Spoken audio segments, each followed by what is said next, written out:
نحمده ونصلي على رسوله الكريم اما بعد بسم اللہ الرحمن الرحیم۔ آج سورہ فرقان مکمل ہوئی، سورہ شعراء کی تلاوت ہوئی اور سورہ نمل آدھی پڑھی گئی، 19 پارے پورے ہو گئے۔ سورہ فرقان میں فرقان کے معنی ہے حق اور باطل میں فرق کرنے والا۔ اس قرآن مجید کو اللہ تبارک و تعالیٰ نے فرقان کہا ہے۔ قرآن کے معنی ہے وہ کتاب جو بہت پڑھی جانے والی ہے۔ فرقان کے معنی ہے وہ چیز، وہ کتاب جو حق اور باطل میں، صحیح اور غلط میں فرق کرنے والی ہے۔ تو قرآن مجید تو ایسی کتاب ہے کہ جو حق اور باطل کو بالکل واضح کر دینے والی کتاب ہے۔ جس نے قرآن مجید کو نہیں پڑھا وہ حق کو کیا پہچانے، جس نے قرآن مجید کو نہیں پڑھا وہ باطل کو کیا سمجھے۔ اس میں تو 1.25 لاکھ انبیاء کی دعوت کا ذکر ہے۔ ساری وحی آسمانوں سے جو آئی ہے ہمیشہ اللہ تبارک و تعالیٰ نے اس کا ذکر کیا ہے۔ ساری آسمانی تعلیمات کا یہ مجموعہ ہے۔ اللہ ہمیں ذوق جذبہ نصیب فرمائے، اللہ ہمیں اس کو سیکھنے، سمجھنے اور عمل کرنے کی توفیق نصیب فرمائے۔ اللہ تبارک و تعالیٰ فرماتے ہیں کہ لوگوں نے اللہ کے علاوہ معبود بنا رکھے ہیں، حالانکہ جن سے یہ مانگتے ہیں لا یخلقون شیئا، انہوں نے تو کائنات میں کوئی چیز نہیں بنائی، مچھر اور مکھی تک کچھ نہیں بنایا۔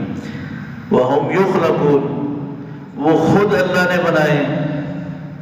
وَلَا يَمْلِكُونَ، اور انہیں تو موت اور زندگی کا بھی کوئی اختیار نہیں، وہ تو دوبارہ اٹھنے کی بھی مالک نہیں ہے، وہ تو اللہ جب چاہے تو اٹھائے گا۔ ایسے بے اختیار لوگوں سے مانگنا یہ کتنی نہ سمجھی کی بات ہے۔ اور ایسا با اختیار خزانوں کا مالک، سارے اختیارات کا مالک رب موجود ہوتے ہوئے اس کو چھوڑ کر ایسی عاجز مخلوق کے سامنے ہاتھ پھیلانا کتنی بے بسی۔ یہ وہی کر سکتا ہے جس نے قرآن مجید نہ پڑھا۔ اللہ ہمیں صحیح کامل ایمان نصیب فرمائے۔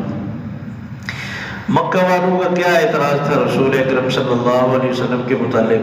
بار بار کئی دفعہ اللہ تعالیٰ نے یہ مضمون دہرایا ہے، ما لہذا الرسول یأکل الطعام ویمشی فی الاسواق، کہ یہ کیسے نبی ہیں جو کہتے ہیں میں نبی ہوں، یہ تو کھانا کھاتے ہیں۔ یأکل الطعام ویمشی فی الاسواق، سوق بازار کو کہتے ہیں، اسواق اس کی جمع، بازار بھی جاتے ہیں یہ خرید و فروخت کرنے کے لیے، یہ نبی کیسے ہو سکتے؟ بس یہ بات انہیں لے ڈوبی کہ یہ کھانا کھاتے ہیں، وہ کھانا کھانے والا انسان نبی تو ہو ہی نہیں سکتا۔ اور اب پریشانی یہ ہے کہ جو نبی تو ہیں انسان ہو ہی نہیں سکتے۔ وہ بھئی اللہ تبارک و تعالیٰ نے جو رسول اکرم صلی اللہ علیہ وسلم کا تعارف کرایا ہے کہ آپ کامل انسان ہیں اور سارے نبیوں کے سردار ہیں، بس بات ختم۔ تو اللہ تبارک و تعالیٰ نے جواب میں فرمایا یہ کوئی پہلی بات ہے، جتنے بھی ہم نے رسول بھیجے یأکلون الطعام ویمشون فی الاسواق، وہ سب کھانا کھاتے تھے۔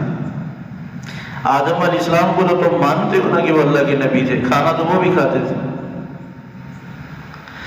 ابراہیم علیہ السلام کو، موسیٰ علیہ السلام کو، عیسیٰ علیہ السلام کو، زکریا علیہ السلام کو، جتنے بھی نبی گزرے یأکلون الطعام، سب کھانا کھاتے تھے۔ اس میں تعجب کی کیا بات ہے؟ ویمشون فی الاسواق، حلال روزی کمانے کے لیے، حاصل کرنے کے لیے نبی کے لیے بازار میں جانا یہ کوئی گناہ تو نہیں۔ آپ صلی اللہ علیہ وسلم نے تجارت سکھائی ہے امت کو، یہی تو آپ کا اعجاز ہے کہ آپ نے زندگی کا ہر شعبہ سکھایا ہے۔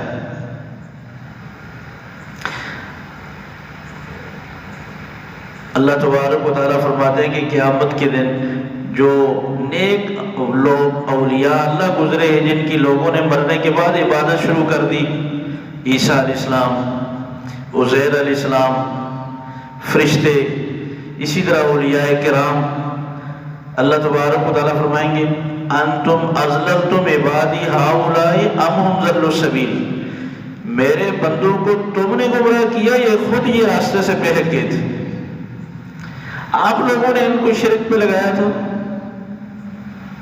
یقیناً کیا جواب ہوگا؟ قالوا سبحانک ما کان ینبغی لنا ان نتخذ من دونک من اولیاء، سارے اولیاء اللہ، سارے انبیاء سب یہ کہیں گے یا اللہ تیری ذات پاک ہے، ہمارے لیے یہ زیبہ ہی نہیں تھا کہ ہم خود اپنی زندگی میں آپ کے علاوہ کسی کو کارساز سمجھتے، جب ہم نے نہیں اپنی زندگی میں آپ کے علاوہ کسی کو اپنا کارساز بنایا اور ہم نے اپنی حاجات سوائے آپ کی کسی سے نہیں مانگی، تو ہم غلط سبق کس کو پڑھا سکتے تھے؟ تو یا اللہ پھر وہ اولیاء اللہ کی طرف سے اللہ تبارک و تعالیٰ فرما رہے ہیں کہ وہ کہیں گے کہ بل متعتم، آپ نے جو ان کو ڈیل دی نا، ان کو اور ان کے باپ دادا کو، یہ اس ڈیل سے خراب ہو، اس ڈیل سے خراب ہو۔ آپ نے نعمتیں دی، بجائے آپ کی طرف نسبت کرنے کے اولاد ملی تو غیروں کی طرف، بارش برسائی تو غیر کی طرف نسبت، تو اس سے خراب ہو گئی۔ ہم نے ایسی پٹی نہیں پڑھائی ہے، کسی نبی نے، کسی ولی نے شرک کی تعلیم نہیں دی، بلکہ شرک سے روکا، منع کیا۔ اللہ ہماری بھی حفاظت فرما۔ مشرکین مکہ نے ایک رسول اکرم صلی اللہ علیہ وسلم پر یہ بھی اعتراض کیا کہ آپ کہتے ہیں کہ مجھ پر آسمان سے کتاب آتی ہے۔ دیکھیں موسیٰ علیہ السلام پہ تورات نازل ہوئی تو ایک دم اکٹھی نازل ہوئی، عیسیٰ علیہ السلام پر کتاب انجیل نازل ہوئی تو اکٹھی نازل ہوئی، داؤد علیہ السلام پہ نازل ہوئی تو اکٹھی نازل ہوئی۔ آپ کہتے ہیں مجھ پر ایک آیت اتری ہے، کبھی کہتے ہیں ایک سورت اتری ہے، یہ کیسی کتاب ہے؟ اللہ کا تو انداز یہ ہے کہ اللہ تبارک و تعالیٰ جس کو نبی بناتے ہیں، جس کو کتاب دیتے ہیں تو اکٹھی دیتے ہیں۔ آپ کی کتاب کبھی کہتے ہیں 2 آیتیں آئی، کبھی کہتے ہیں 4 آیتیں آئی، کبھی کہتے ہیں 1 سورت آئی، یہ کون سی کتاب ہے؟ لولا نزل هذا القرآن ولا جملة واحدہ، ایک دم اکٹھی کیوں نہیں نازل؟ تو اللہ تبارک و تعالیٰ نے جواب دیا کہ ہم نے اس کو تھوڑا تھوڑا کر کے اس لیے نازل کیا تاکہ اس کو سب یاد کر لیں۔ پہلی کتابوں کے حافظ نہیں ہوا کرتے تھے، صرف جس نبی پہ نازل ہوتی وہ حافظ ہوتے تھے، امتی کوئی حافظ نہیں ہوتا تھا۔ اس کتاب کی ذمہ داری اللہ نے اپنے ذمہ لی تو اللہ نے نازل کرتے کرتے 7 حافظ بھی تیار کیے۔ قرآن مجید جب مکمل ہوا سینکڑوں حافظ بن چکے تھے۔ جتنی وحی آتی صحابہ اسے زبانی یاد کر کے انتظار میں ہوتے تھے کہ کب نازل ہوگی قرآن مجید کی کوئی صورت، ہم پھر یاد کریں۔ یہ ذوق آج بھی ہونا چاہیے۔ چلے پورا قرآن مجید یاد نہیں ہوتا، چھوٹی چھوٹی صورتیں تو یاد ہونی چاہیے نا۔ کتنی شرم کی بات ہے ہمارے حکمرانوں کو کسی قل اللہ احد نیت، انا اعطینا نیت، دنیا بھر کے انسان دوسرے سن کر کیا کہیں گے؟ یہ جس مذہب کے ماننے والے لوگ ہیں ان کو نمازیں نہیں پڑھتے، ان کو اتنی چھوٹی چھوٹی صورتیں نہیں آتی۔ یہ ان کی غلطی نہیں ہے، یہ اصل ماں باپ کا قصور ہے۔ آج جو بچے ہماری تربیت میں زندگی تربیت پا رہے ہیں، ہم اپنے آپ کو دیکھیں کہ ہم نے اپنے بچوں کو کتنی صورتیں یاد کریں۔ اس وقت 5 سال کے بچے ایسے دنیا میں موجود ہیں جنہوں نے پورا قرآن مجید حفظ کر لیا۔ ہمارے 5 سال کے بچے کو کتنی صورتیں یاد؟ 6 سال 7 سال 8 سال کے بچوں کو پورا قرآن مجید یاد۔ ہم بھی مسلمان ہیں، ہمارا گھر اسلامی ماحول ہے، ہم ذوق رکھتے ہیں، چھوڑے اوروں کو۔ ہمیں ان بڑوں کو دیکھ کر عبرت حاصل کرنی چاہیے۔ اگر اس پر توجہ نہ دی کہ ایسا نہ ہو ہمارے بچے بھی بڑے بن کر قل اللہ احد یاد نہ ہو، انا اعطینا یاد نہ ہو، کتنے دور کی بات۔ باقی مسائل کا کیا حال؟ تو صحابہ انتظار میں ہوتے تھے کہ کب صورت نازل ہوگی۔ اور میں آپ کو بتاؤں یہ سارے بچے نہیں تھے، کوئی دادا تھا، کوئی نانا تھا، بڑھاپے میں تھے، مگر یاد کرنا شروع کر دیا۔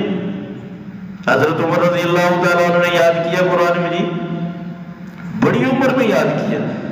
یہ قرآن مجید کا معجزہ ہے، اس کو جس عمر میں شروع کریں اللہ تبارک و تعالیٰ زبان پر جاری فرما دیتے۔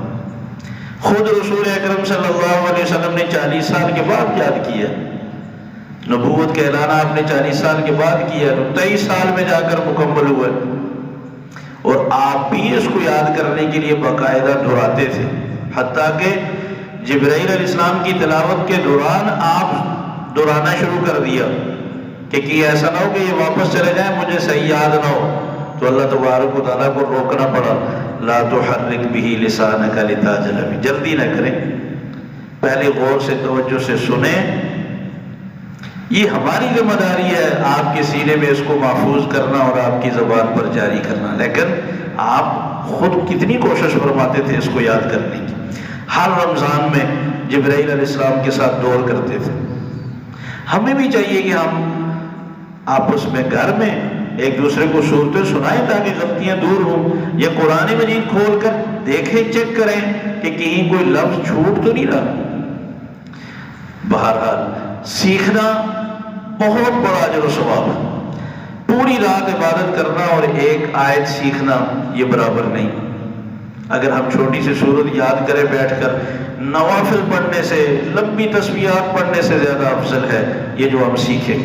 10 قرآن مجید ختم کرتے ہیں رمضان میں، ایک ختم کریں مگر سمجھ کر پڑھیں، اس کا زیادہ ثواب۔ فرمایا کہ یہ جو آپ سے بار بار سوالات کرتے ہیں، آپ کا محل ہونا چاہیے سونا چاندی کا، آپ کے باغات ہونے چاہیے، اور آپ کا فلاں چیز ہونی چاہیے، آپ کے پاس سامنے فرشتہ آئے، آپ خزانوں کے مالک ہو، تب نبی مانیں گے۔ فرمایا انظر کیف ضربوا لک الامثال، دیکھے تو صحیح نالائق رسول اکرم صلی اللہ علیہ وسلم کے لیے کیسی کیسی باتیں کرتے ہیں۔ باغات ہونے چاہیے، سونا چاندی کے ڈھیر ہونے چاہیے۔ یہ کم اعزاز ہے اللہ کی طرف سے نبی ہونا اور رسولوں کا بھی سردار ہونا۔ فرمایا کہ اگر ہم چاہیں اس سے بھی بہترین جو باغات انہوں نے زندگی میں دیکھے نہیں، ہم بنا سکتے ہیں آپ کے لیے، ایسے محلات بھی بنا سکتے ہیں، مگر ان کا مقصد محلات بھی نہیں ہے، باغات بھی نہیں ہے، سونا چاندی کے خزانے بھی نہیں ہے، یہ صرف اعتراض کرنا چاہتے ہیں۔ کتنے معجزات اللہ تعالیٰ نے دیے تو کہنے لگے لو یہ تو جادو ہے۔ تو فرمایا کہ ان کا ایمان حاصل کرنا، آپ کو پہچاننا مقصد ہی نہیں، یہ صرف ضد کی وجہ سے سوالات اور مطالبے کرتے ہیں۔ بہرحال اللہ تبارک و تعالیٰ نے رسول اکرم صلی اللہ علیہ وسلم کو تسلی دی، فرمایا کاش آپ ان کو اس وقت دیکھیں جب ہم جہنم کی کونے میں تنگ اور تاریک جگہ میں ان کو پھینکیں گے، پھر ان کا داڑنا نہ سننا آپ کی یہ کیسے چیخیں گے چلائیں گے، کرنے دیں سوالات۔ فرمایا کہ وَيَوْمَ يَعَضُّ الظَّالِمُ عَلَى يَدَيْهِ، یہی قیامت کے دن جب اللہ کی بارگاہ میں کھڑے ہوں گے، افسوس کے مارے پورا پورا ہاتھ چبا جائے گا اور یہ کہیں گے ہائے افسوس، ہم نے نبی کی بات کیوں نہ مانی، ہم نے فلاں کو دوست بنایا، وہ دوستی کے قابل ہی نہیں تھا، اس ظالم نے میری آخرت برباد کی، کاش میں ایسے نالائق کو دوست نہ بناتا، نبی کی بات مانتا، آج یہ ذلت اور رسوائی نہ اٹھانی پڑتی۔ ہمیں بھی رسول اکرم صلی اللہ علیہ وسلم کی سیرت پڑھنی چاہیے، آپ کی سنتوں کو اپنانا چاہیے، اس خوف سے سنتوں کو نہ چھوڑیں کہ فلاں کیا کہے گا۔ جو دوست اگر کسی سنت میں اللہ کے کسی حکم میں رکاوٹ بنتا ہے، ایسے دوست کو 100 دفعہ چھوڑ دیں، ایسے دوست اپنائے جائے جو ہمیں دین کی ترغیب دیں اور دین پر چلنے کا جذبہ دیں۔ اللہ تعالی ہمیں اچھی صحبت، اچھا ماحول نصیب فرمائے۔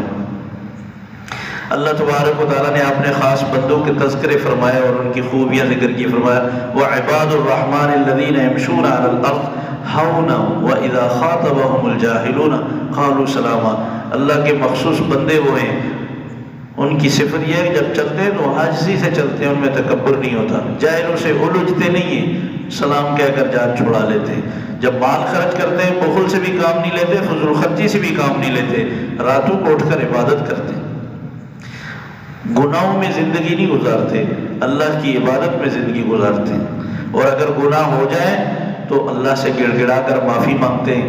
کیا اللہ تبارک و تعالیٰ نے اس رکوع میں ایک خاص بات فرمائی کہ سچی توبہ کرنے والوں کے گناہ اللہ صرف معاف ہی نہیں کرتے. فَأُولَٰئِكَ يُبَدِّلُ اللَّهُ سَيِّئَاتِهِمْ حَسَنَاتٍ، اللہ ان گناہوں کو نیکیوں سے بدل دیتا. کتنا کریم رب ہے. ہم نے جو گناہ کیا ہے جس سے اللہ ناراض ہوئے، آج توبہ اور معافی قبول ہونے پر اللہ اسی گناہ کو نیکی میں تبدیل کر کے لکھ لے. سبحان. فرمایا کہ اللہ والے جھوٹ نہیں بولتے، جھوٹی گواہی نہیں دیتے، سچ بولتے، بیکار فضول لغو چیزوں میں شریک نہیں ہوتے. اگر ایسی کوئی مجلس قائم بھی ہو تو شرافت سے گزر جاتے. بس اللہ تبارک و تعالیٰ کے حکم پر جب سنا دیا جائے تو پھر اس پہ وہ ایک دم اس کے قائل ہو جاتے. اور فرمایا اگر تم اللہ سے دعائیں نہ کرتے تو اللہ کو بھی تمہاری کوئی پرواہ نہ ہوتی. اللہ کو ہماری دعائیں باوجود گناہوں کے اللہ کو راضی کر لیتی ہیں. دعا ایک ایسی چیز ہے کہ جو آپ صلی اللہ علیہ وسلم نے فرمایا کہ اللہ کی لکھی ہوئی تقدیر کو بھی بدل دیتی. اس لیے کبھی مایوس نہیں ہونا چاہیے، کامل یقین کے ساتھ اللہ سے ہمیشہ مانگتے رہنا چاہیے. سورہ شعراء میں اللہ تبارک و تعالیٰ نے سب ان قوموں کے واقعات ذکر کیے جو سورہ ہود میں ذکر کی. نوح علیہ السلام کی قوم کا ذکر فرمایا، اسی طرح ہود علیہ السلام کی قوم کا ذکر فرمایا، صالح علیہ السلام کی قوم کا ذکر فرمایا، لوط علیہ السلام کی قوم کا ذکر فرمایا، شعیب علیہ السلام کی قوم کا ذکر فرمایا، موسیٰ علیہ السلام کی قوم کا ذکر فرمایا، ابراہیم علیہ السلام کی قوم کا ذکر فرمایا. لیکن تھوڑا سا اللہ تبارک و تعالیٰ نے انداز بدل دیا. ہر واقعہ سنانے کے بعد اللہ تبارک و تعالیٰ نے واقعے کے آخر میں فرمایا ان فی ذالک لآیہ. قوم کی نافرمانی، نبی کی دعوت، قوم کا جھٹلانا اور پھر قوم پر جو عذاب بھیجا اس کو ذکر کر کے فرما رہے ہیں اس میں تمہارے لیے بڑا سبق ہے، بڑی عبرت ہے، غور کرو. اب اگر ترجمہ نہیں آتا تو کیا عبرت حاصل کریں گے، کیا پتہ چلے گا؟ بار بار ہر واقعے کے بعد اللہ تبارک و تعالیٰ نے فرمایا کہ اس سے عبرت حاصل کرو. کیا مطلب؟ یہ جو گناہ ہو چکے، جن پر میں عذاب بھیج چکا، جن قوموں کو نیست و نابود کر چکا، ان گناہوں کو نہ دہرانا، ان گناہوں کو نہ دہرانا. عبرت حاصل کرو کہ میرے لیے پھر ان گناہوں کی سزا یہ ہے جو اس قوم کو ملی. سارے گناہ ہمارے معاشرے میں پائے جاتے ہیں. اللہ ہماری حفاظت فرمائے. آخر میں سورہ نمل ہے. سورہ نمل میں اللہ تبارک و تعالیٰ نے ایک چیونٹی کا واقعہ ذکر کیا. نمل عربی میں چیونٹی کو کہتے ہیں، اسی کے نام سے سورت کا نام رکھا گیا. یہ ہر چیونٹی نہیں، یہ اس چیونٹی کی کیا بات اللہ کو پسند آئی ہے. سلیمان علیہ السلام اپنے لاؤ لشکر کے ساتھ تشریف لا رہے تھے. ایک چیونٹی نے آواز دی ساری چیونٹیوں کو، یا ایھا النمل ادخلوا مساکنکم لا یحطمنکم سلیمان وجنود وهم لا یشعرون. بھاگ جاؤ اپنے بلوں میں. سلیمان علیہ السلام اپنے لشکر سمیت تشریف لا رہے ہیں کہ ایسا نہ ہو سارا لشکر تمہیں رون دے. دیکھو جان بوجھ کر وہ نہیں رونے گے، انہیں پتہ ہی نہیں چلے گا کہ تم ان کے پاؤں کے نیچے مسلی جاؤ. چیونٹی کا بھی نظریہ اور عقیدہ اللہ تبارک و تعالیٰ نے ذکر کیا کہ وہ بھی سمجھتی ہے غیب جاننے والی ذات صرف اللہ کی. کہ دیکھو نبی ہو، ولی ہو، کوئی بھی نیک آدمی ہو، جان بوجھ کر چیونٹی کو نہیں مسلتا. لیکن چیونٹی کہہ رہی ہے کہ ان کو پتہ نہیں ہوگا تمہارا کہ تم ان کے پاؤں کے نیچے مسلی جاؤ، بھاگ جاؤ.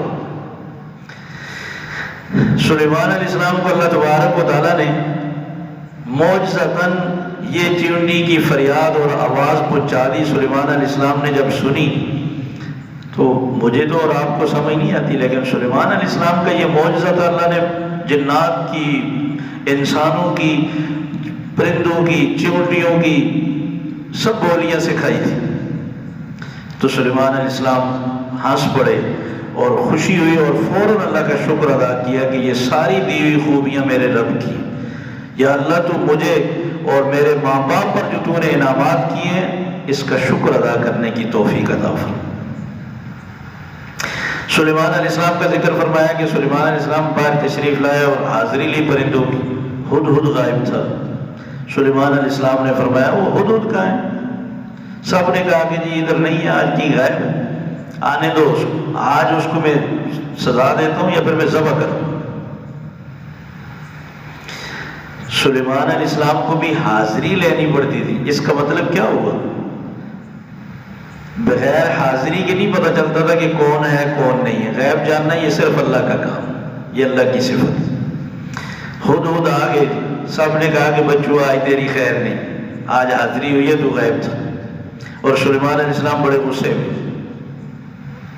ہدہد پہنچ گیا کہ لگا حضرت آپ بے شک سزا دیں، لیکن میں پہلے آپ کو ایک بات سناتا ہوں جو آپ کے علم میں نہیں ہے۔ کہا کیا؟ آپ کی حکومت میں ایک اور حکومت قائم، یہ سبا یمن کا ایک شہر ہے، اس میں ملکہ بلقیس ہے، وہ ان کی حکمران ہے۔ وَيَسْجُدُونَ لِلشَّمْسِ، وہ سب سورج کی عبادت کرتے ہیں۔ حالانکہ ہدہد خود ہی تقریر شروع کر دی کہ لگا سورج کی عبادت کر رہے ہیں۔ وَزَيَّنَ لَهُمُ الشَّيْطَانُ، یہ شرک پر شیطان نے ان کو لگایا ہے، یہ غلط کام ہے۔ ان کو تو اس رب کی عبادت کرنی چاہیے، اللہ یسجدو للہ الذی، اس رب کی عبادت کرنی چاہیے جو آسمان و زمین سے ہمارے لیے اناج نکالتا ہے۔ وَيَعْلَمُ مَا تُبْدُونَ وَمَا تَكْتُمُونَ، اور اس اللہ کی عبادت کرنی چاہیے جو غیب جانتا ہے۔ یہ ہدہد کہہ رہا ہے، تقریر کی اس نے۔ سلیمان علیہ السلام چپ سن رہے ہیں اس کی بات۔ سلیمان علیہ السلام نے فرمایا تو جان چھڑانے کے لیے یہ باتیں کر رہا ہے یا واقعی حقیقت بھی ہے؟ چل تیری ہم سچائی اور جھوٹ کو آزماتے ہیں، ہم خط تمہیں دیتے ہیں، یہ خط پہنچا اور جواب لے کے۔ اگر جواب آیا تو پھر اس کا مطلب واقعی کوئی حکومت قائم ہے، اور اگر یہ کوئی جواب نہیں آیا تو اس کا مطلب ہے تو جان چھڑانے کے لیے یہ کہانی بنا کے لائے۔ اصدقت ام کنت من الکاذبین، ہمیں نہیں پتا کہ تو سچ بول رہا ہے یا جھوٹ بول رہا ہے۔ ہدہد نے کہا کہ نہیں میں سچ کہہ رہا ہوں۔ الہ ہونے کے لائق اللہ لا الہ الا هو رب العرش العظیم، صرف وہ اللہ ہے جو عرش عظیم کا رب ہے، اس کی عبادت کرنی چاہیے سب۔ نبیوں کے ساتھ رہنے والے پرندے بھی کیسی توحید پر قائل ہوتے، غلط ماحول میں رہنے والے انسان بھی کیسے شرک میں ڈوب جاتے۔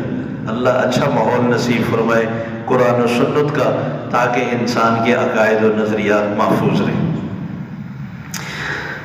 ملکہ بلقیس کو اللہ حضرت سلیمان علیہ السلام نے خط لکھا اور اس میں لکھا انہ من سلیمان و انہ بسم اللہ الرحمن الرحیم، یہ سلیمان کی طرف سے ہے، پھر بسم اللہ لکھی اور ایک جملہ لکھا اللہ تعالی علیہ واتونی مسلمین، ہمارے مقابلے میں بغاوت نہ کرو، فرما بردار بن کر آ جاؤ۔ بس وہ خط کے انداز سے سمجھ گئی کہ یہ بہت بڑا کوئی بادشاہ۔ اپنی کابینہ کو بلا کر مشورہ کیا، کابینہ نے کہا کہ جیسے آپ حکم دیں ہم ویسے کریں گے، جان دے دیں گے آپ کے حکم پر۔ اس نے کہا جان بعد میں دینا، بڑے بادشاہوں سے ٹکر لینا بیوقوفی ہے، سارے مارے جاؤ گے۔ ایک کام کرو، میں پہلے آزماتی ہوں، اگر وہ لالچ میں آ گیا نا بادشاہ تو بس ہم تحفوں میں اس کو دبا کے رکھیں گے، اگر لالچ میں نہ آیا تو پھر کوئی اور فیصلہ کریں، اگر وہ پیسے پہ قائل ہو جائے نا بس پھر ہم اس کو کھلاتے پلاتے رہیں گے، ہماری بھی حکومت چلتی رہے گی، ان کی بھی چلتی رہے گی۔ سونا چاندی جواہرات کے طوائف بھیجے۔ سلیمان علیہ السلام نے فرمایا یہ اپنے پاس رکھو، میرے اللہ کا دیا ہوا بہت ہے، سب ادھر آ جاؤ، حکومت ختم کرو۔ اب جب یہ پیغام گیا نا تحائف واپس کے، اس نے کہا لڑنا بے وقوفی ہے، اب جانا ہی بہتر ہے۔ سلیمان علیہ السلام نے ملکہ بلقیس کے پہنچنے سے پہلے اس کا تخت بھی منگوا لیا، اور اس نے آ کر جو سلیمان علیہ السلام کی شان دیکھی، مال ہیرے جواہرات اور سونا چاندی کے ڈھیر دیکھے، اور سلیمان علیہ السلام کے اخلاق دیکھے، دعوت دیکھی مسلمانوں کو۔ صالح علیہ السلام کی قوم کا تذکرہ فرمایا کہ صالح علیہ السلام نے اپنی قوم کو بتایا 3 دن کے بعد تم پر عذاب آ جائے گا۔ 9 بدماش تھے اس شہر کے، کہ جنہوں نے بیٹھ کر یہ فیصلہ کیا آپس میں ایک دوسرے کو قسمیں دی، کہا کہ 3 دن کے بعد جو عذاب آئے گا وہ تو دیکھ لیں گے، پہلے تو صالح اور اس کی فیملی کا کام پورا کرتے ہیں۔ رات کو انہوں نے کہا کہ قسمیں دی ایک دوسرے کو کہ بھائی تم نے کسی کو بتانا نہیں کہ یہ قتل ہم نے کیا، ہم نے یہ چھاپا مارنا ہے اور ان کو قتل کر کے راتوں رات شہر چھوڑ دیں، صبح ہم ان کے وارثوں کو کہیں گے کہ ہمیں تو پتہ ہی نہیں، ہم تو رات کو تھے ہی نہیں یہاں۔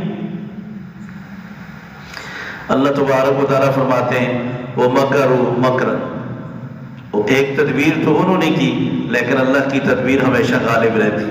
یہ ابھی ان کے گھر کی طرف جا ہی رہے تھے، اللہ کی طرف سے ایک ایسا عذاب آیا کہ وہ 9 کے 9 تباہ ہو۔ 3 دن سے پہلے وہ صالح علیہ السلام کو مارنا چاہ رہے تھے اور ان کی فیملی کو، اللہ نے 3 دن سے پہلے انہیں مار دیا، اور 3 دن کے بعد پھر عذاب آیا تو ساری قوم ختم کر۔ اللہ کا مقابلہ کوئی نہیں کر سکتا۔ اللہ ہمیں صحیح سمجھنے کی، عمل کی توفیق نصیب فرمائے۔